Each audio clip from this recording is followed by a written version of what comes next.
हर रोज एक नई कहानी देखने के लिए चैनल को सब्सक्राइब करें और बेल आइकन को दबाना ना भूलें। ये कहानी वीरपुर नामक एक गांव में रह रहे बंसी की है। बंसी गांव में अपनी बीवी कुसुम और छोटे बेटे मुन्ना के साथ रहता है। उसका गांव में एक ढाबा होता है जिसका नाम शुद्ध वैष्णव ढाबा होता है। उस ढाबे में केवल शुद्ध शाकाहारी खाना ही मिलता है। अरे वाह, ये पूरी और सब्जी तो बहुत ज्यादा स्वादिष्ट है। इसमें तो लहसुन और प्याज भी नहीं है।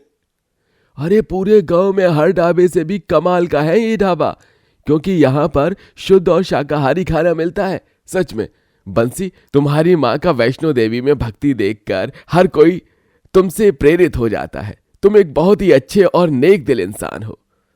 धन्यवाद भाई साहब। ये लीजिए, आपके लिए गर्मा गर्म मसाला पापड़ और ये आपके लिए ठंडी ठंडी मसाला छाछ।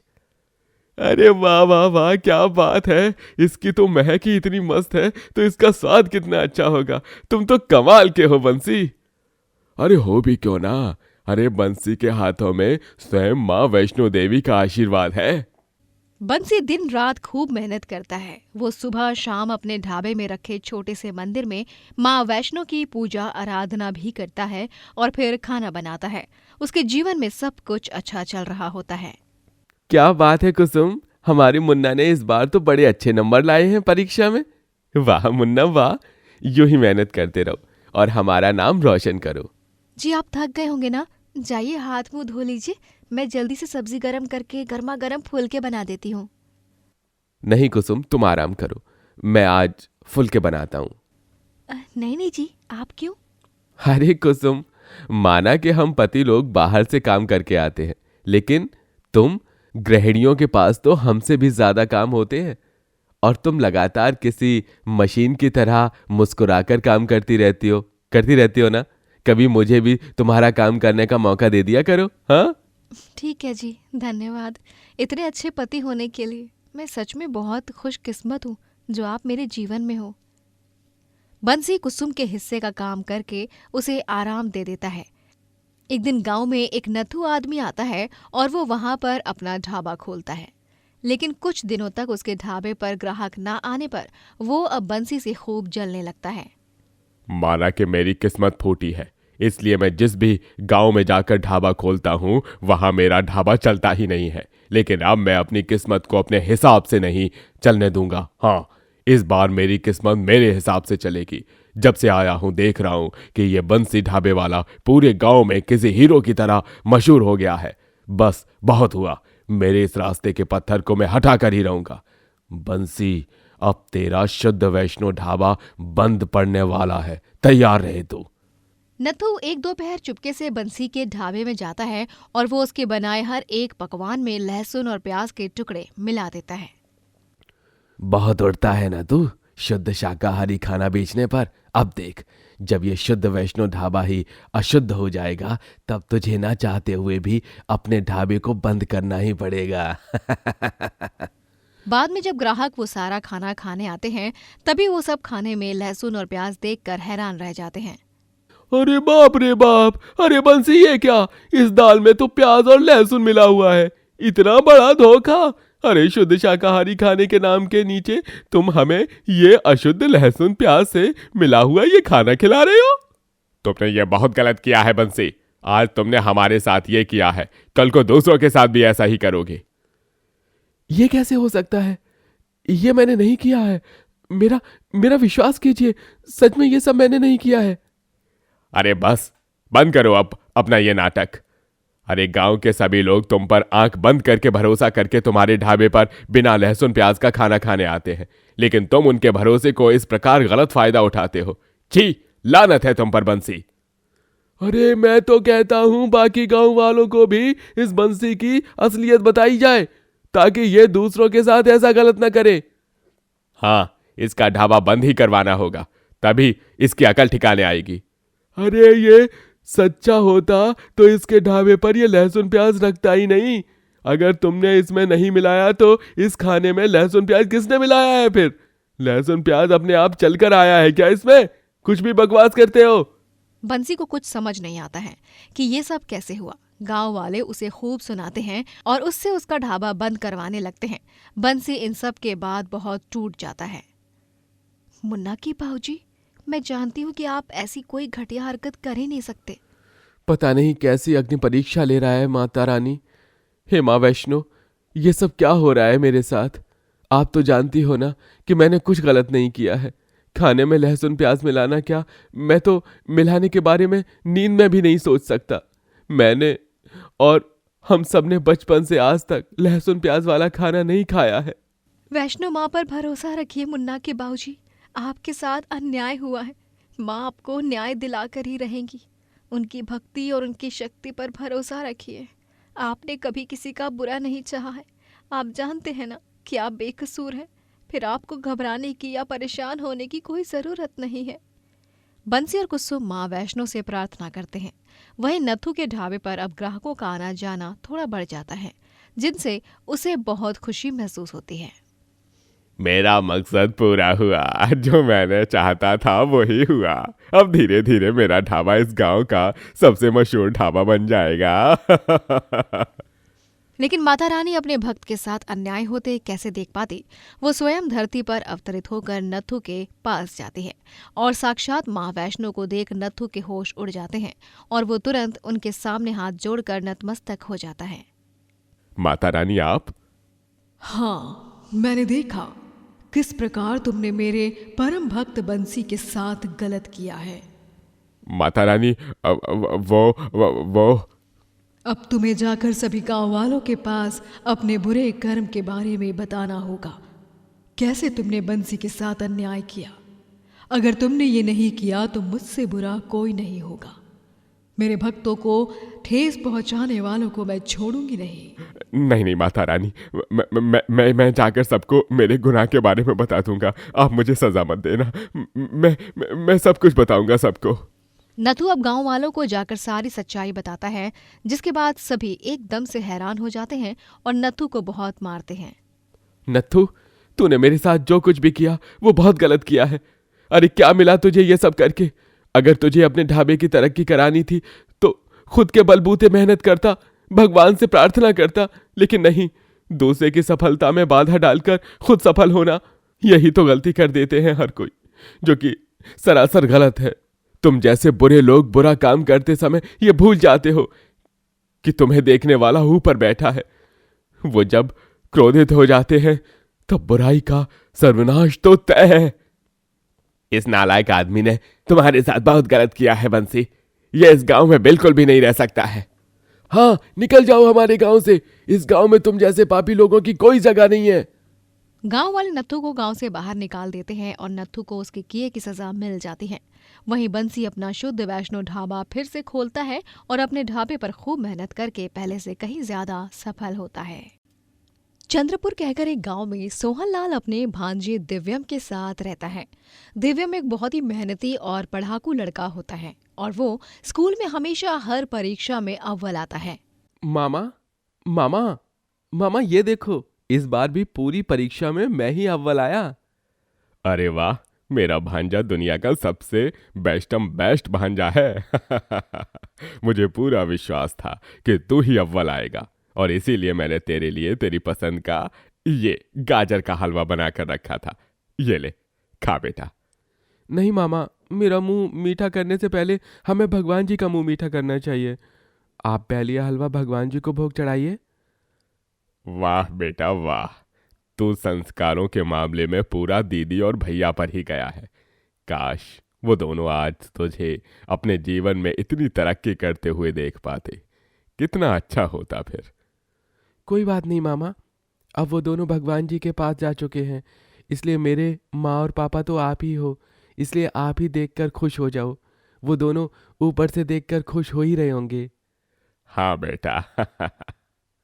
दिव्यम सोहनलाल का बनाया हुआ हलवा खाता है और उसे वो बहुत पसंद आता है। ओह मामा, ये हलवा नहीं, ये तो साक्षात अमृत है, अमृत। मामा, आपके हाथों के बनाए ये किसी भी पदार्थ का कोई तोड़ ही नहीं है।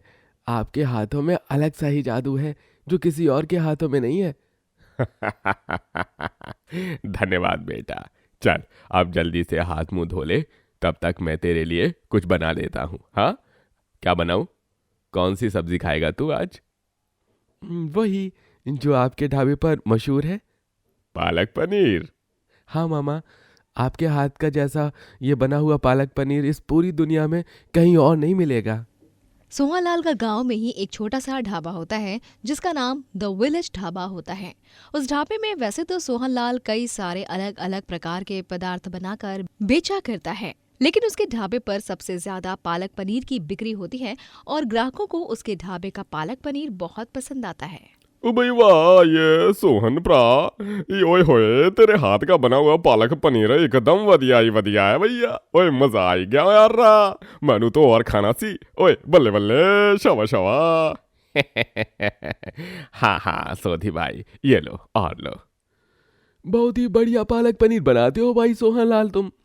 आज मैं अपने घर वालों के लिए यहीं से पालक पनीर की सब्जी ले जाऊंगा। पैक कर दो जल्दी से। धन्यवाद भाई साहब, अभी पैक करता हूँ आपके लिए। हाँ हाँ कोई नहीं, वैसे अगले महीने की 7 तारीख को मेरे छोटे भाई की शादी है। मैं चाहता हूँ कि मेहंदी, संगीत, हल्दी और शादी का सारा खाना तुम्हारे ढाबे से ही मंगवाऊँ। तुम्हारे ढाबे के हर एक व्यंजन की अलग ही बात है, और पालक पनीर तो शहंशाह है भाई। है जी। जी जी, क्यों नहीं भाई साहब, ये तो मेरा ही सौभाग्य होगा कि मैं आपके छोटे भाई की शादी में अपने हाथों से बना खाना दे सकूं। मैं ज़रूर बनाऊंगा और दूंगा आपको। चलो ठीक है फिर, तय रहा। सोहनलाल अपने ढाबे में दिन रात मेहनत करके पैसे कमाता है। स्कूल से दिव्यम ढाबे पर ही आ जाता है और वहाँ वो अपने मामा की मदद करता है। दिव्यम सोहनलाल को खाना बनाते देख देख कर धीरे धीरे सारे पदार्थ बनाना सीखने लगता है और ये देख सोहनलाल को बड़ा ही आश्चर्य होता है। दिव्यम बेटा, तुमने ये पनीर अपने हाथों से बनाया है? हाँ मामा, मुझे पनीर बनाना आता है। अब इसके बाद मैं पालक पनीर बनाऊंगा, फिर आप वो चक्कर बताना कैसा बना है। ठीक है बेटा। सोहनलाल से सीखकर दिव्यम दूध से पनीर तो बना लेता है और उसके बाद वो पालक पनीर की सब्जी भी बनाने की कोशिश करता है। मामा, मैंने पहली बार कोशिश की है आपकी तरह पालक पनीर बनाने की। मैं आशा करता हूं कि आपको पसंद आए। दिव्यम बेटा, तुम्हारा दिल पानी से भी ज्यादा साफ है, इसलिए तुम्हारे हाथ का बना हुआ खाना भी बेहद स्वादिष्ट होगा। अरे वाह, ये सच में तुमने ही बनाया है क्या? हाँ, ये ढाबे से अब थोड़ी सी सब्जी चुरा लाए हो तुम? हाँ नहीं मामा, कैसी बातें कर रहे हैं आप? मैं क्यों चुरा कर लाऊंगा सब्जी? ये मैंने अपने इन दोनों हाथों से ही बनाई है। अरे वाह दिव्यम बेटा, ये पालक पनीर की सब्जी तो बिल्कुल मेरी तरह ही बनी है। सच में मामा? हाँ दिव्यम बेटा, सच में। धन्यवाद मामा। चलो दिव्यम बेटा, अब बहुत हो गया ये सब। अगले महीने मैं तुम्हारी परीक्षा भी है ना? जाओ, जाकर बत्ती जलाओ और पढ़ने बैठ जाओ, फिर खाना खाकर आराम करना। ठीक है मामा, जैसा आप कहो। अगले दिन अचानक से गांव में बाढ़ आ जाती है और तभी दिव्यम और सोहनलाल दोनों बहकर अलग हो जाते हैं। दिव्यम शहर पहुंच जाता है जहां उसका कोई नहीं होता। वो रास्तों पर बेसहारा भटक रहा होता है। ये क्या हो गया? अब मैं अपने मामा को कहाँ ढूंढूंगा? सब कुछ खो दिया मैंने। मेरा गांव, मेरा मामा, मेरा स्कूल। अब मैं इस अनजान शहर में कैसे रहूंगा? माँ पापा, भगवान जी, आप ही मुझे बचा सकते हो। शहर में काफी ठंड बढ़ चुकी थी और उसी कपकपाती हुई ठंड में ठिठुरते हुए दिव्यम 2 से 3 रातों तक फुटपाथ पर भूखे पेट ही सोता है। उसके बाद वो अपने लिए काम ढूंढने निकल पड़ता है। उसे एक फूड स्टॉल दिखाई देता है। अंकल मुझे कुछ काम होगा तो दे दीजिए ना, मैं उस काम को करूंगा। जिसके बाद आप मुझे बस खाना देना, पैसे देने की कोई जरूरत नहीं है। Please uncle, please. चल निकल यहाँ से, पता नहीं कहाँ से आ जाते हैं मुंह उठाकर, सड़क छाप भिखारी कहीं के। अरे हुलिया देखा है अपना तूने? हैं, बड़ा आया काम करेंगे। लेकिन अंकल मेरी बात तो सुनिए। लगता है तू ऐसे नहीं मानेगा, तुझे तो मैं लाठी से ही मारूंगा अब। धंधे के समय पर बीच बीच में आकर मेरा भेजा फ्राई कर रहा है। ये ले, ये ले। अंकल अंकल अंकल अंकल मत मारिए अंकल। ये ले और ले। वो आदमी बेचारे दिव्यम को लाठी लेकर बेरहमी से मारने लगता है और उसे धक्का मारकर सड़क पर फेंक देता है। तभी उसे उसी ढाबे में काम करने वाले एक गरीब नौकर राजेश बचा लेता है और चुपके से अपने घर ले जाता है। राजेश काका, आपका बहुत बहुत धन्यवाद। आपने मुझे अपने घर लाए और मेरी मदद भी की, मेरी चोट पर दवा भी लगाई। अरे दिव्यम बेटा, तुम तो मेरे बेटे जैसे ही हो। अरे सुनती हो सुमित्रा, जल्दी से दिव्यम के लिए कुछ पका दो, बेचारा पिछले 3-4 दिनों से भूखा प्यासा है। जी अभी लाती हूँ कुछ पकाकर। सुमित्रा बाज थी, इसीलिए राजेश और सुमित्रा दिव्यम को अपने साथ ही रख लेते हैं और उसे अपने बेटे की तरह प्यार देते हैं। दिव्यम बेटा, साहब बहुत निर्दयी हैं। मैं भी उनके यहाँ बस कुछ और दिन ही काम करूँगा, उसके बाद छोड़ दूंगा। वो ठीक से पैसे भी नहीं देते हैं। ये लो दिव्यम बेटा, तुम्हारे लिए गर्मा गर्म रोटी और आलू की सब्जी बनाई है। धन्यवाद सुमित्रा काकी। थोड़े दिनों बाद अचानक से राजेश का एक्सीडेंट हो जाता है, जिसके बाद उसकी मौत हो जाती है और तभी दिव्यम और सुमित्रा अकेले पड़ जाते हैं। सुमित्रा का तो रो रो कर हाल बेहाल हो जाता है। ये क्या हो गया? अब मैं कैसे जीऊंगी? दिव्यम बेटा, ये क्या हो गया? काकी संभालिए अपने आप को काकी। दिव्यम अब सुमित्रा की ढाल बनता है और अपने मामा से सीखे खाना बनाने की कला को अब काम में बदलने का तय करता है और शहर में ठेला लगाकर वहां सभी प्रकार के व्यंजन बेचता है। और गांव की तरह शहर के रहने वाले लोगों को भी दिव्यम के हाथ का बना पालक पनीर बहुत पसंद आता है। हाय हाय हाय हाय, क्या बात है! ये पालक पनीर तो एकदम अमेजिंग है। हो, मैं तो और खाऊंगा जी। जी जी, लीजिए ना। दिव्यम अब ठेले पर खाना बेचकर ढेरों पैसे कमाने लगता है और सुमित्रा का ख्याल रखता है। उसके जीवन में उसने बहुत कुछ पाया, बहुत कुछ खोया, लेकिन अंत में उसने उन सभी चीजों से सीखकर जीवन में आगे बढ़ना सही समझा। और हमें भी हमेशा हिम्मत बांधकर आगे बढ़ते रहना चाहिए और कभी हार नहीं माननी चाहिए। मधु अपनी सास सरिता, ससुर उदय और देवर विवेक के साथ गांव में रहती है। वहीं उसका पति अनिरुद्ध शहर में काम करता है, इसीलिए वो गांव छुट्टियों के दौरान ही आया करता है। मधु बहुत ही स्वादिष्ट और लज्जतदार खाना बनाती है और उसके खाने को खाकर सभी बहुत खुश हो जाते हैं और उसकी तारीफों के पुल बांधते हैं। मधु, तुम्हारे हाथ के ये राजमा चावल तो एकदम लाजवाब बने हैं यार, मजा ही आ गया इन्हें खाकर। धन्यवाद विवेक। सच में तुम्हारे हाथ के बने खाने की बात ही कुछ और है मधु बहू। हम तो बहुत ही भाग्यशाली हैं जो हमें ऐसी बहू मिली है जिस पर स्वयं माँ अन्नपूर्णा का आशीर्वाद है। लेकिन विवेक बेटा, तुम्हें अपनी भाभी का नाम लेकर उनसे बात नहीं करनी चाहिए। हाँ हाँ पापा, मैं जानता हूँ वो बात, लेकिन मधु और मैं बचपन से एक ही स्कूल में पढ़ते हैं और भैया से ज़्यादा गहरी मधु और मेरी दोस्ती है, इसलिए मुझे इसे भाभी कहने में बड़ी हिचकिचाहट सी होती है। नाम पुकारने में जो अपनापन है वो महसूस नहीं होता।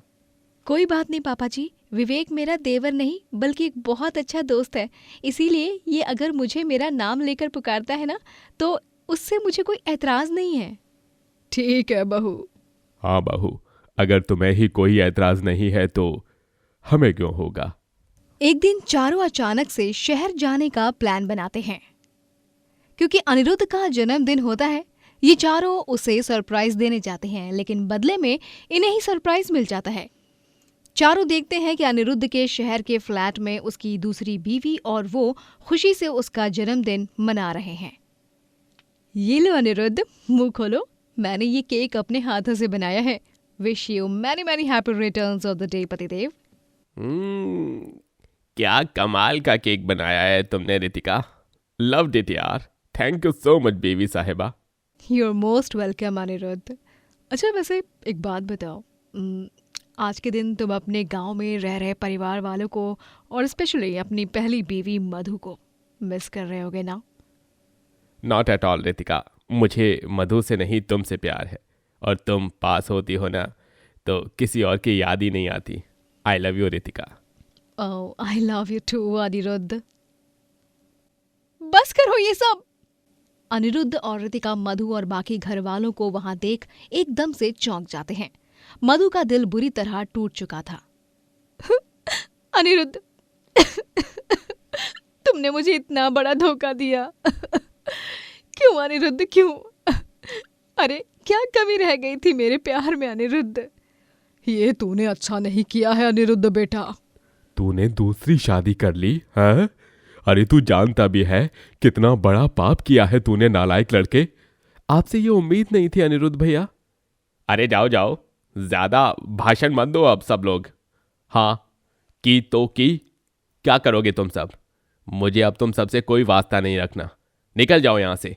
यह मेरा और मेरी बीवी रितिका का घर है। निकल जाओ। क्या तू इस मूर्ख लड़की के प्यार में इतना अंधा हो गया है कि तुझे अब अपने परिवार वाले भी नहीं चाहिए? हाँ नहीं चाहिए मुझे, क्योंकि अब मेरा परिवार, मेरा सब कुछ सिर्फ और सिर्फ रितिका ही है।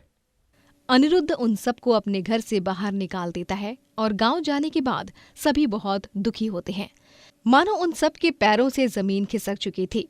लेकिन तभी मधु अपने ससुराल वालों की हिम्मत बनती है। क्या हुआ जो हमें अनिरुद्ध ने धोखा दिया? क्या हुआ अगर उसने हम सबसे सारे रिश्ते नाते तोड़ दिए? हमारी दुनिया यही नहीं रुकेगी। मैं संभालूंगी आप सबको। आप सबको निराश होने की कोई जरूरत नहीं है। मैं हूं ना। बहू, लेकिन बहू तुम क्या करोगी अब? हमारे पास तो कुछ भी नहीं रहा। अब हमारा बेटा ही पराया हो गया। बेटा पराया हो गया है, लेकिन आप दोनों की बेटी है यहाँ पर, आप दोनों का ख्याल रखने के लिए। हाँ, आज से मैं आप दोनों की बेटी हूँ। हाँ मधु बेटी, आ मेरे पास आ बेटी। मधु सरिता और उदय के गले लगती है। वो अब कुछ काम करने का तय करती है और उसके दिमाग में सबसे पहला और आखिरी विचार ढाबा खोलने का ही आता है। घर वाले भी उसके इस निर्णय में सहमति जताते हैं। मधु, तुम्हारे हाथ का लाजवाब खाना खाकर तो सारे गांव वाले तुम्हारे फैन बन जाएंगे। मधु, क्या मैं भी तुम्हारे साथ ढाबे में काम करूं? तुम्हें मदद मिल जाएगी। वैसे मुझे मदद की ज़रूरत तो नहीं है, लेकिन फिर भी अगर तुम्हें काम करने की इच्छा है तो आ सकते हो। इस तरह अब मधु और विवेक दोनों साथ में ढाबे पर काम करने लगते हैं और मधु के स्वादिष्ट पकवान खाकर सब के सब उसकी प्रशंसा करते हैं। और फिर गांव में हर तरफ मधु के ढाबे का ही बोलबाला हो जाता है। सभी उसके ढाबे पर ही खाना खाने आने लगते हैं और उसका ढाबा खूब मशहूर हो जाता है। ठंड के दिनों में ढाबे पर काम करना थोड़ा मुश्किल तो होता है, लेकिन मधु और विवेक दोनों हार नहीं मानते। अरे वाह वाह, क्या पनीर टिक्का बनाया है भाई। ऐसा खाना तो बहुत कम ढाबे में खाने को मिलता है, और वो ढाबे जो एकदम कमाल के हों, और तुम्हारा ढाबा उनमें से एक है मधु बहन। सच कहा, इस ढाबे के खाने जैसा खाना पूरे गांव में कहीं और नहीं मिलेगा। आपका बहुत बहुत धन्यवाद भाई साहब। आखिर बेटी किसकी है? हमारी बेटी का ढाबा है, गांव में नंबर 1 तो होगा ही ना। हाँ माता जी, आपने बिल्कुल सही कहा। लेकिन मधु के सामने वाली गली में दूसरी ढाबे वाली नीला अब मधु से जलने लगती है, क्योंकि अब नीला के ढाबे पर बहुत कम लोग खाना खाने आते हैं। इस मधु की तो ऐसी की तैसी, इसके कारण मेरे ढाबे पर ग्राहक आना बंद हुए हैं। इसे तो मैं अच्छा मजा चखाऊंगी। मधु, अब तू अपना जीवन के उल्टे दिन गिनना शुरू कर दे, क्योंकि जब तू ही नहीं रहेगी तब तेरा ढाबा कहाँ से रहेगा। नीला मधु के ढाबे पर फोन करके खाना मंगवाती है और वो कहती है कि केवल औरत को ही डिलीवरी करने भेजना, किसी और को नहीं। विवेक, मैं वो गली नंबर 10 में जाकर ऑर्डर डिलीवर करके आती हूँ। तुम ढाबे का ध्यान रखना। वो ग्राहक ने कहा है कि सिर्फ आप ही आना, किसी और को मत भेजना। क्या? लेकिन ऐसा क्यों? अब होगी कोई बात, वो औरत अकेली रहती होगी, इसीलिए उसने ऐसा बोला होगा। लेकिन फिर भी मुझे ये बात समझ नहीं आई। खैर, तुम जाओ।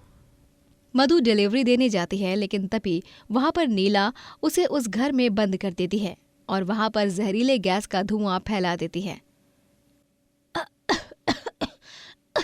बचाओ! बचाओ! कोई है? बचाओ! अब तू यहीं पर मर जाएगी। और मेरे रास्ते का कांटा नहीं बनेगी।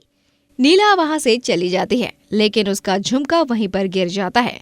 दोपहर से शाम हो जाती है, लेकिन मधु के अब तक ना लौटने के कारण विवेक काफी चिंतित हो जाता है और वो फौरन उसे ढूंढने निकल पड़ता है। गली नंबर 10 में पहुंचने पर उस घर में उसे मधु बेहोश दिखाई देती है और वो उसे तुरंत अस्पताल ले जाता है। डॉक्टर साहब, मधु ठीक तो है ना?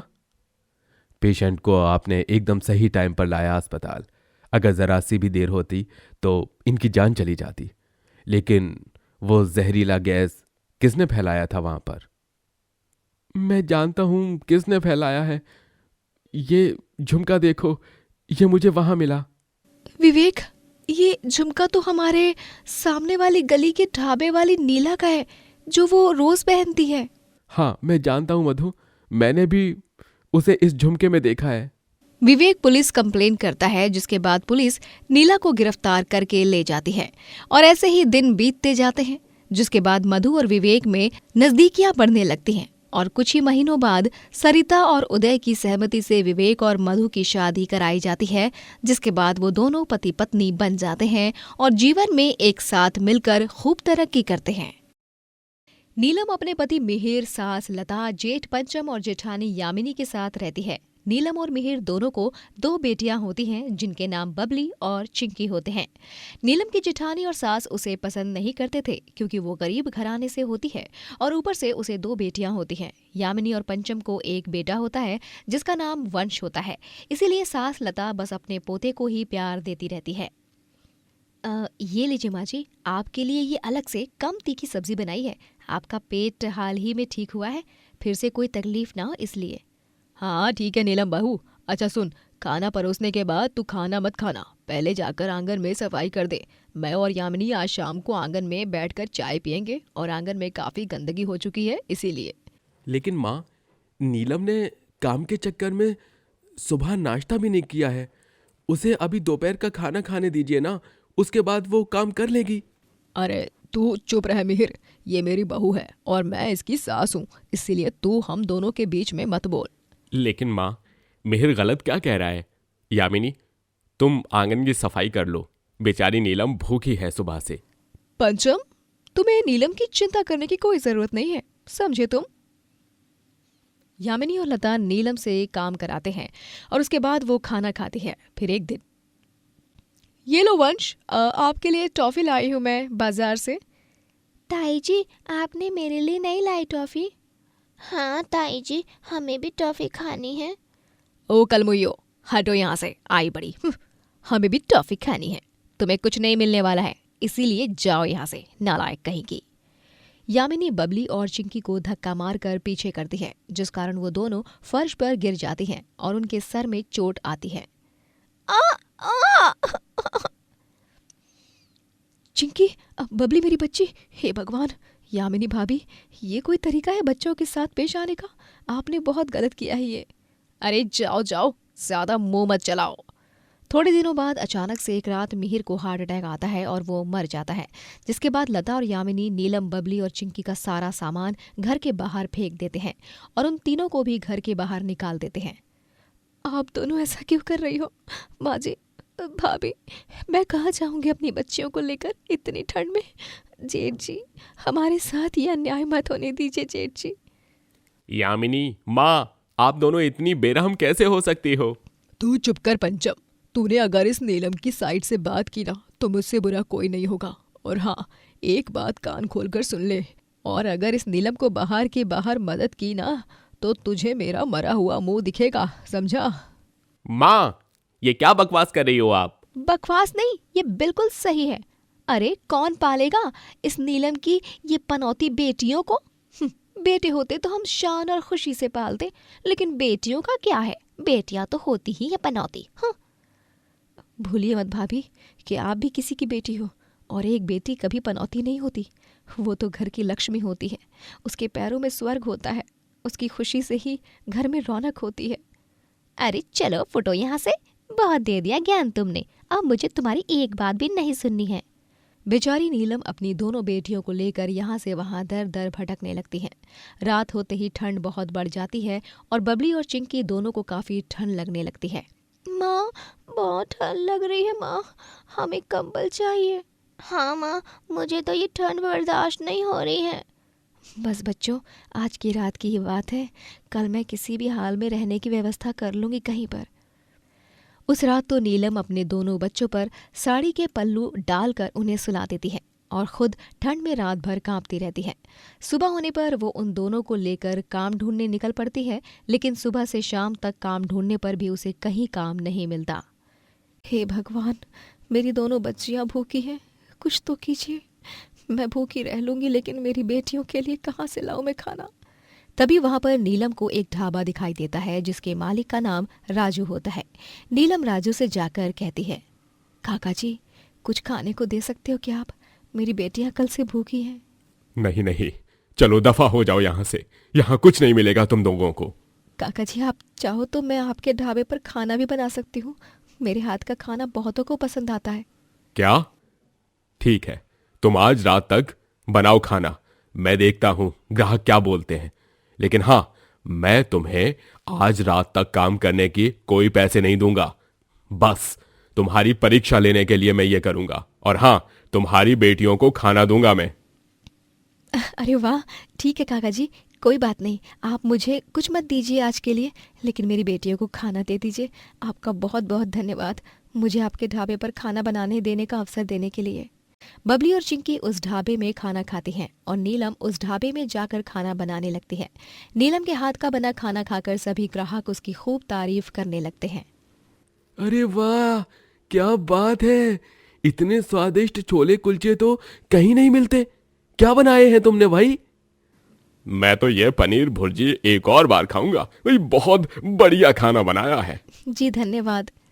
रात को जब ढाबा बंद करने का समय होता है तभी, काका जी, सभी ग्राहकों को मेरे हाथ का सारा खाना पसंद आया। अब क्या मैं आपके ढाबे पर काम करने लायक हूँ? हाँ, तुम कल सुबह से मेरे ढाबे पर आकर खाना बनाया करना। ठीक है काका जी, आपका बहुत बहुत धन्यवाद। अगले दिन से नीलम राजू के ढाबे पर काम करने लगती है। नीलम के जीवन में सब कुछ अब ठीक होने लगता है। वो 1 महीने में ही किराए के मकान में रहने लगती है, लेकिन थोड़े दिनों बाद ढाबे पर उसकी मुलाकात एक आदमी से होती है जिसका नाम सुरेश होता है। सुरेश एक नेक आदमी रहता है और उसका गांव में ही अच्छा खासा बिजनेस होता है। सुरेश यूं ही ढाबे पर आता जाता रहता और इस बीच नीलम और सुरेश को एक दूसरे से प्यार हो जाता है। नीलम अपने जीवन में फिर से किसी आदमी को लाने के लिए बहुत घबराती है, लेकिन वक्त के साथ उसकी और सुरेश की शादी हो जाती है और शादी के बाद नीलम अपना खुद का ढाबा खोलती है। नीलम, अब तुम खुद के ढाबे में खाना बनाकर अपने रेस्टोरेंट को खोलने के सपने को साकार करना। हाँ सुरेश जी, धन्यवाद मुझे और मेरी बेटियों की जिंदगी में फिर से खुशियां लाने के लिए। अब नीलम के ढाबे की तरक्की को देख राजू को बहुत गुस्सा आने लगता है। जब किसी के पास कुछ नहीं था तब ये मेरे पास काम मांगने आई थी और अब मेरे ही रास्ते का कांटा बन रही है। नहीं, मैं इसके ढाबे को बर्बाद करके रहूंगा। जलकुकड़ा राजू रात के समय नीलम के ढाबे में घुसकर हर एक सामान में जहर मिलाने लगता है। तभी वहां पर कुछ चूहे उसके पैर पर काटते हैं और वो चिल्लाने लगता है, जिसकी आवाज से आसपास के लोग उठ जाते हैं और राजू को रातों रात ढाबे के सामान में जहर मिलाने के जुर्म में गिरफ्तार किया जाता है। काका जी, आपसे ये उम्मीद नहीं थी। मेरे जीवन में हो रही तरक्की को देखकर आपको खुशी महसूस होनी चाहिए थी। आपको मुझ पर गर्व महसूस होना चाहिए था, लेकिन नहीं, आपने बहुत गलत किया है मेरे साथ। इंस्पेक्टर साहब, इन्हें कड़ी से कड़ी सजा देना। उस दिन के बाद नीलम अपने काम पर काफी अच्छे से ध्यान देने लगती है और कुछ सालों के परिश्रम के बाद वो अपना बड़ा रेस्टोरेंट खोलती है और जिंदगी में बहुत आगे जाती है। कनकपुर नामक एक गांव में बिंदिया अपनी मां सुनंदा और अपाहिज पिता जयंत लाल के साथ रहती है। पिता के अपाहिज होने के कारण बिंदिया और उसकी मां दोनों गांव में एक छोटा सा ढाबा चलाते हैं, जिसमें वो रोजाना तरह तरह के पकवान बनाकर बेचा करते हैं। पूरे गांव में बिंदिया और सुनंदा का ये ढाबा काफी प्रसिद्ध होता है। ये लीजिए काका जी, आपकी मसाला भिंडी और घी वाली रोटियां, और काकी जी आपकी पाव भाजी मक्खन मार के। अरे वाह वाह वाह, क्या बात है! इस खाने की खुशबू ही इतनी मजेदार आ रही है, तो सोचो ये स्वाद में कितना बढ़िया होगा। मैं तो अपने आप को रोक नहीं सकता।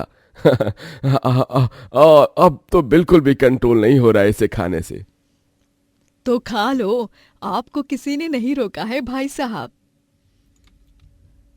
सुनंदा बहन, तुम्हारे ढाबे के खाने में ना जाने कौन सा जादुई मसाला डालती हो तुम। सच में इसे खाकर तो मन ही नहीं भरता, ऐसा लगता है और खाऊं और खाऊं।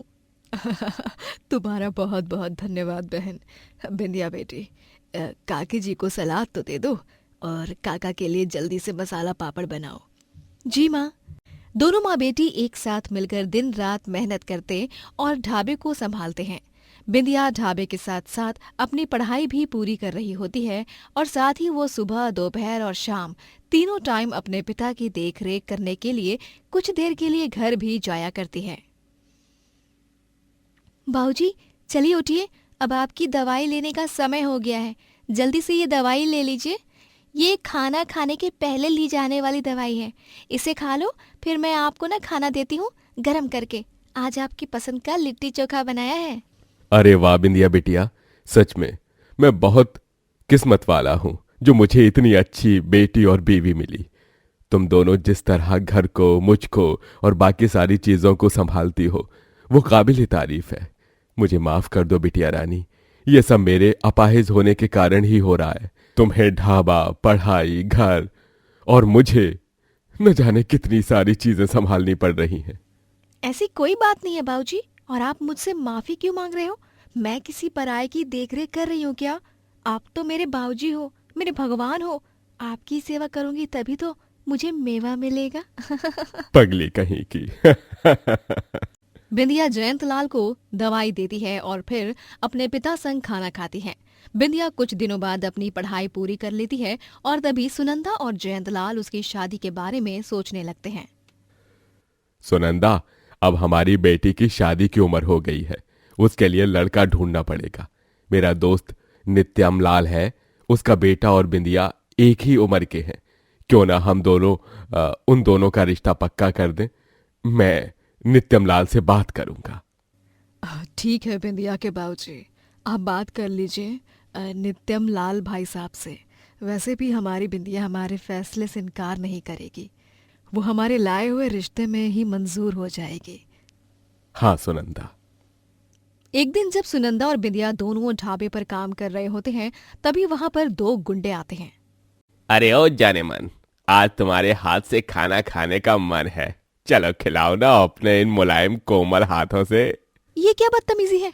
बात करना है तो ठीक से और तमीज से करो, वरना दफा हो जाओ हमारे ढाबे से। अप्सरा, ज्यादा सयानी मत बन, अपनी हद में रहकर बात कर, समझे तू?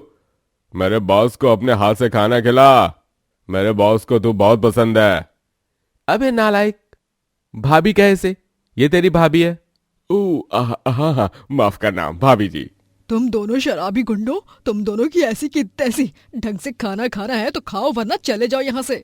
वरना क्या कर लोगी? हाँ, होने वाली सासू माँ, आपके तो मैं अपनी सासू माँ बनाकर ही रहूंगा। क्यों छोटे?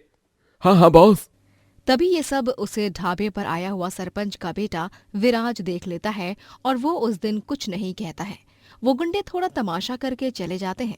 विराज को बिंदिया के ढाबे का खाना बहुत पसंद होता है, इसीलिए वो अक्सर बिंदिया के ढाबे पर खाना खाने आया करते हैं। फिर एक दिन जब वो वापस उसके ढाबे पर खाना खाने आता है, तभी वो दोनों गुंडे फिर से आते हैं और इस बार वो गुंडा बिंदिया को छेड़ने लगता है। छोड़ो मुझे, छोड़ो। आज तो तुझे मैं अपने साथ लेकर ही जाऊंगा और तुझ संग 7 फेरे लेकर ही रहूंगा। छोड़ो मेरी बेटी को, मूर्ख आदमी। तेरी तो आज तुम दोनों गए काम से।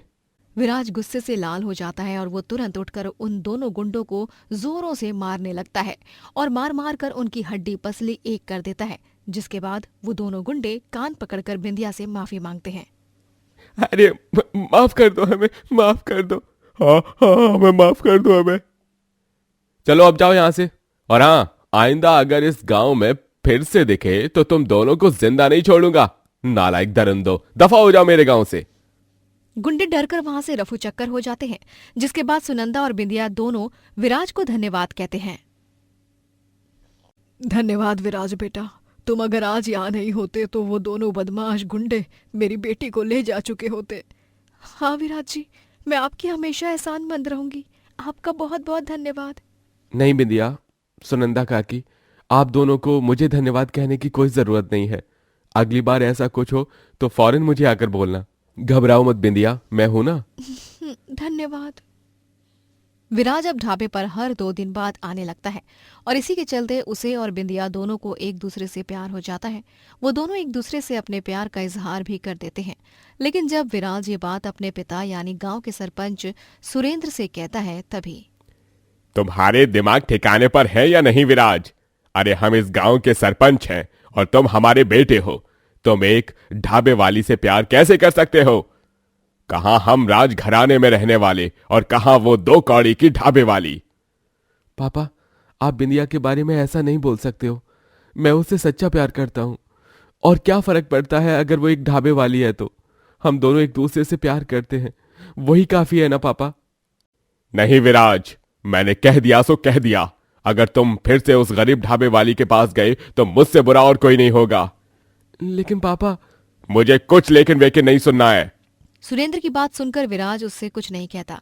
सुरेंद्र की बीवी यानी विराज की मां मधुमती की तबीयत काफी खराब हो जाती है और उसे दवाइयों से भी कोई फर्क नहीं पड़ रहा होता है। तभी एक दिन विराज चुपके से मधुमती को बिंदिया के हाथ का बना खाना खिलाता है, जिसे खाने के बाद मधुमती की तबीयत तुरंत ठीक हो जाती है और वो बोलने चालने लगती है। विराज बेटा, माँ आप ठीक हो गई? माँ आप बोलने लग गई, आप उठकर बैठ गई। माँ हाँ बेटा, मैं अब पूरी तरह ठीक हो चुकी हूँ। अब मुझे कोई दर्द, कोई परेशानी हो नहीं रही है। ये सब तेरे लाए हुए खाने से हुआ है। क्या बात है मधुमती, आज मैं बहुत खुश हूँ। जो काम डॉक्टर की दवाइयों ने नहीं किया वो विराज के लाए हुए खाने ने कर दिया। क्या बात है बेटा, कहाँ से लाया था वो खाना? पापा, वो खाना मैंने बिंदिया के ढाबे से लाया था। माँ, बिंदिया के ढाबे का खाना खाकर ठीक हुई हैं। क्या? मैं जब बीमार थी तब विराज मेरे पास आकर अपने दिल का हाल बताता था। सुरेंद्र जी, अब तो मान जाइए, बिंदिया ही हमारे विराज के लिए बनी है। मिटा दीजिए ये गरीब और अमीर का दायरा। हाँ मधुमालती, तुम सही कह रही हो। जो बिंदिया ने किया है वो कोई और नहीं कर पाया। शायद बिंदिया ही हमारे विराज के लिए सही है, और फिर हमारे बेटे की खुशी से बढ़कर हमारे लिए और क्या ही हो सकता है। थैंक यू पापा, thank you thank you thank you thank you so much.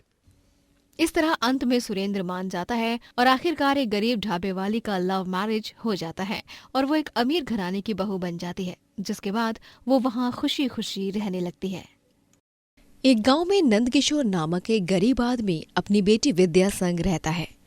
कई सालों पहले नंदकिशोर की बीवी का देहांत हो गया। उसके बाद से नंदकिशोर ने विद्या को अकेले ही संभाला। विद्या कॉलेज में पढ़ती है, वहीं नंदकिशोर हाथ गाड़ी चलाता है और उसी के जरिए पैसे कमाता और अपने जवान बेटी का पेट पालता है। बस बस यही रोक दो नंदकिशोर भाई, बहुत बहुत धन्यवाद। ये लो तुम्हारे पैसे।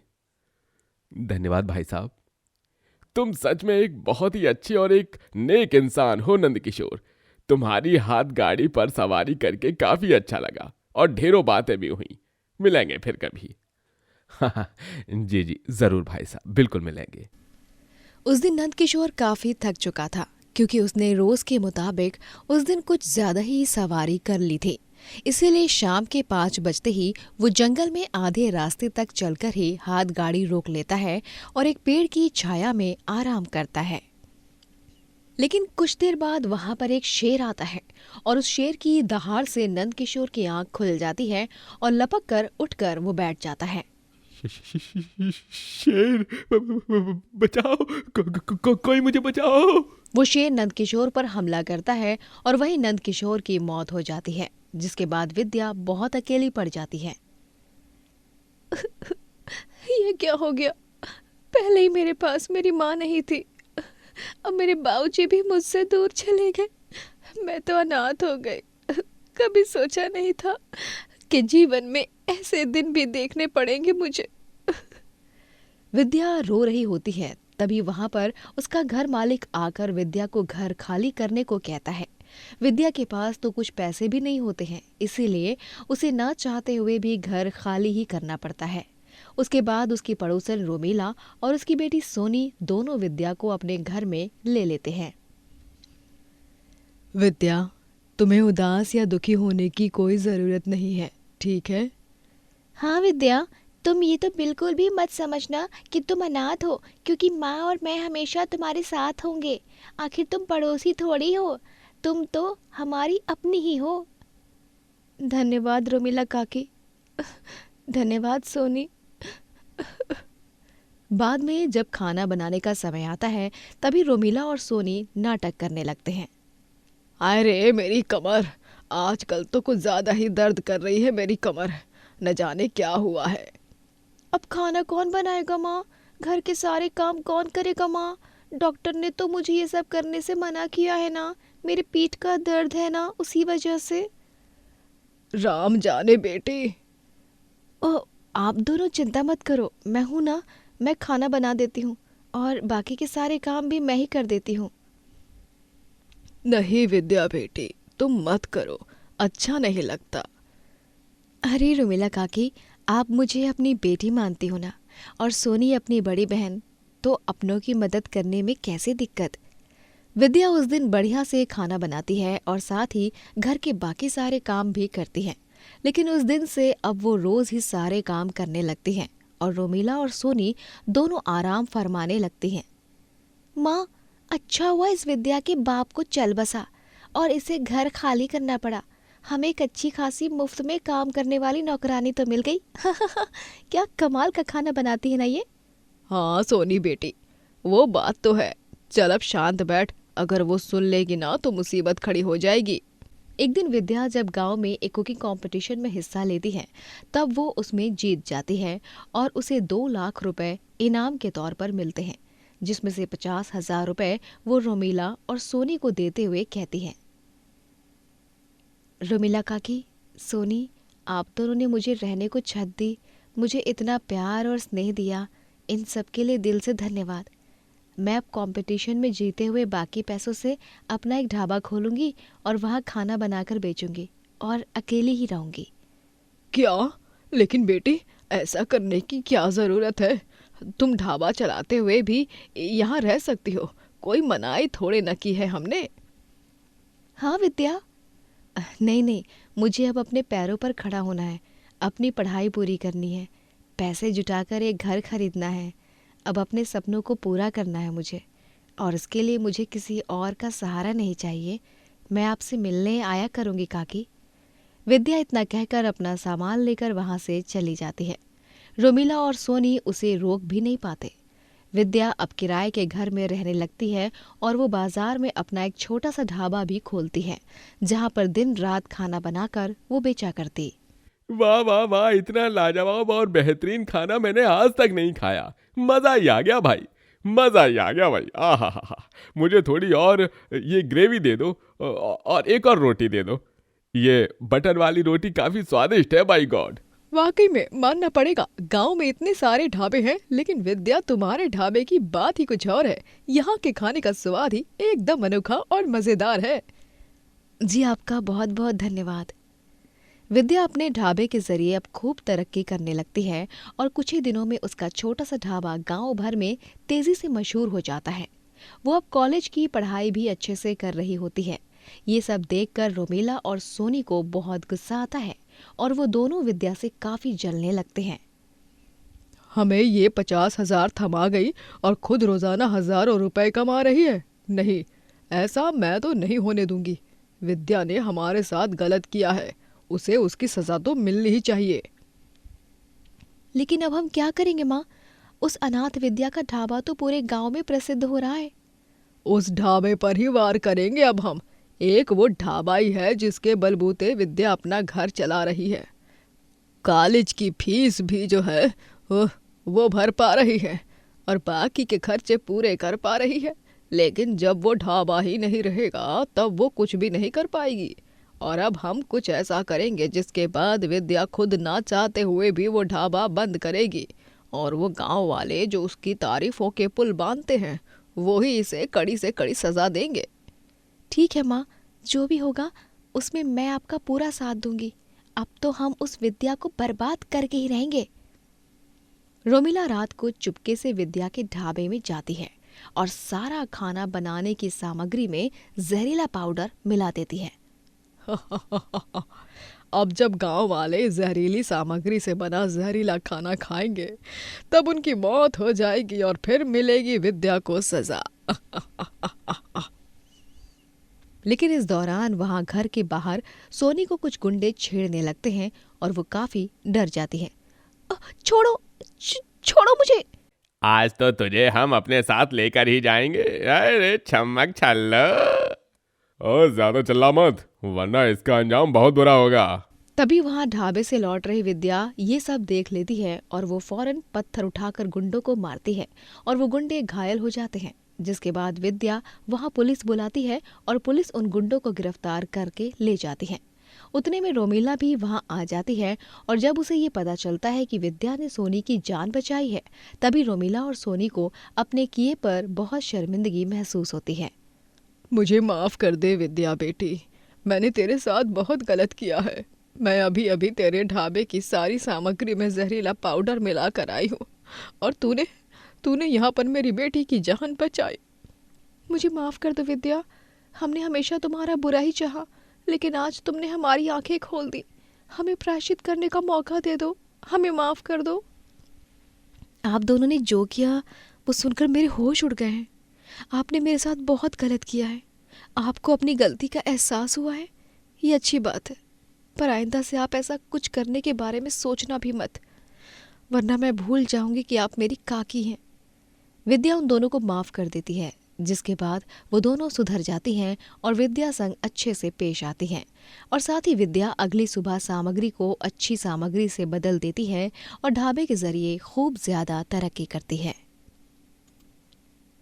दोस्तों, अगर आपको ये कहानी पसंद आई तो लाइक करें, शेयर करें और कमेंट करके बताएं कि कहानी में आपको सबसे अच्छा क्या लगा।